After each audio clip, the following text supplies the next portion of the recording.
இப்போது இருவரும் திருமணம் செய்து கொள்ளப் போகிறார்கள். ஆனால் பையன் அன்றிரவு ஓடிப்போக தயாராகிறான். ஆனால் அந்த பெண்ணும் இந்த திருமணத்தில் மகிழ்ச்சியடையவில்லை என்பது அவனுக்கு தெரியாது. அவளும் ஓடிப்போக முயற்சிக்கிறாள். அப்போது பையன் அவளிடம், நீ இப்படி ஓடிப்போனால் குடும்பத்திற்கு என்ன நடக்கும் என்று உனக்கு தெரியும் தானே என்று கூறுகிறான்.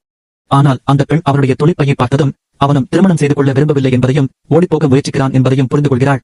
பின்னர் அந்த பையனின் மாமா அங்கு வந்து இருவரையும் சமாதானப்படுத்தி உள்ளே அழைத்துச் செல்கிறார். ஆனால் அவன் மாமாவுக்கு அவர்கள் இருவரும் ஓடிப்போவது தெரியாது. பையன் தன் அறையை விட்டு வெளியேறி பெண்ணின் அறைக்கு சென்று, நம் இருவருக்கும் ஒரே பிரச்சனை என்று கூறுகிறான்.